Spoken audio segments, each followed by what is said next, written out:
नमस्कार दोस्तों, आप सभी का स्वागत है हमारे YouTube चैनल ज्ञान 60 007 पर। आज का प्रश्न बहुत ही ज्ञानवर्धक प्रश्न है, इसलिए कहानी को अंतिम तक सुनिएगा। दोस्तों, एक नगर में भूख, प्यास, नींद एवं आशा नाम की 4 बहनें थीं।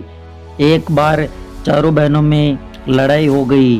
भूख कहती है मैं बड़ी हूँ, प्यास कहती है मैं बड़ी हूँ, तो नींद कहती है मैं बड़ी हूँ, तो आशा कहती है मैं बड़ी हूँ। चारों इस विवाद को लेकर राजा के पास पहुँच गई।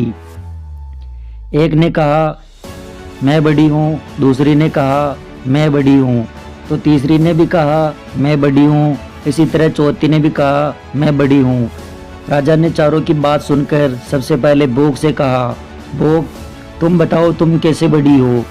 भूख ने कहा मैं इसलिए बड़ी हूँ क्योंकि मेरे ही कारण घरों में लोग चूल्हे जलाते हैं, अच्छे अच्छे पकवान बनाते हैं और थाली सजाकर जब मुझे दी जाती है तब मैं खाना खाती हूँ, इसलिए सबसे बड़ी मैं हूँ।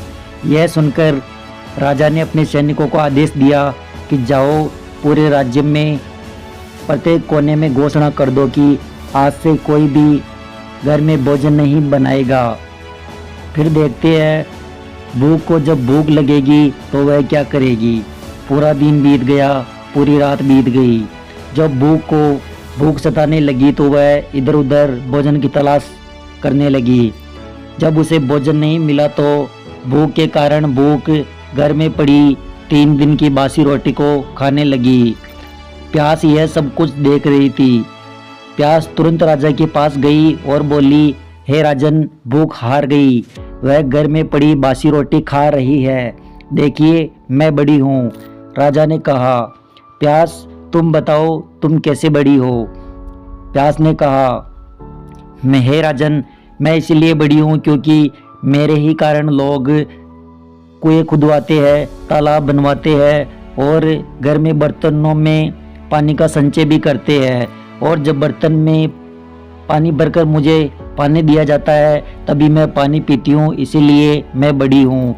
यह सुनकर राजा ने अपने सैनिकों को आदेश दिया कि जाओ पूरे राज्य में घोषणा कर दो कि आज से कोई भी कुआं नहीं खुदवाएगा, कोई भी बर्तन में पानी नहीं भरेगा, सभी तालाब कुओं पर कड़ा पहरा लगा दो।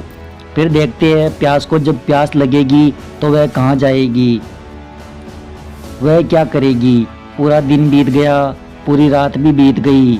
जब दूसरे दिन प्यास को प्यास सताने लगी तो वह इधर उधर भटकने लगी। उसे जब कहीं भी पानी नहीं मिला तो वह मजबूर होकर गड्ढे में से पानी पीने लगी। नींद यह सब कुछ देख रही थी। वह तुरंत राजा के पास गई और कहा, हे राजन, प्यास हार गई, वह गड्ढे के गंदे पानी को पी रही है, इसलिए मैं बड़ी हूँ।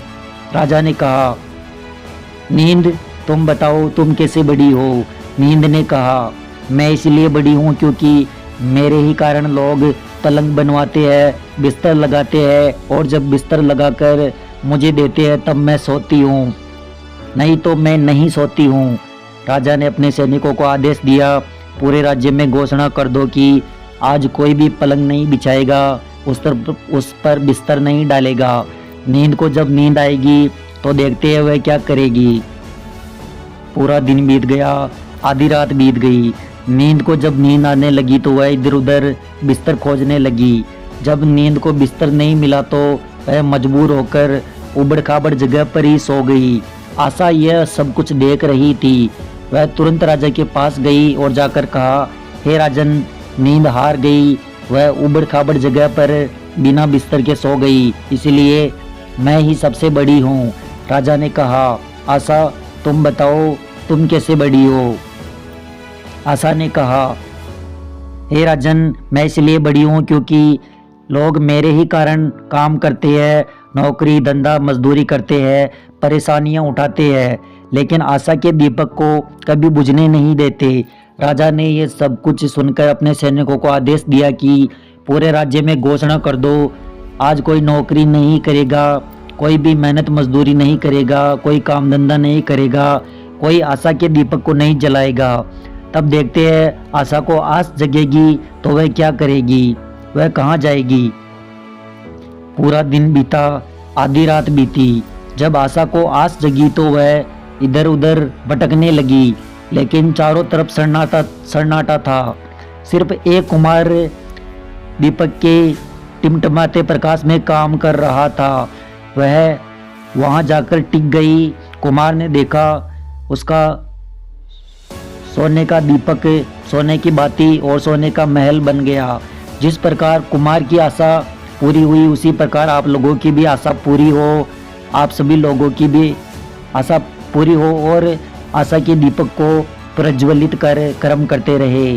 दोस्तों, आशा करते हैं आपको कहानी अच्छी लगी होगी। अगर आपको कहानी अच्छी लगी हो तो वीडियो को लाइक करें, हमारे चैनल को सब्सक्राइब करें और कमेंट में लिख दे जय श्री कृष्णा, राधे राधे।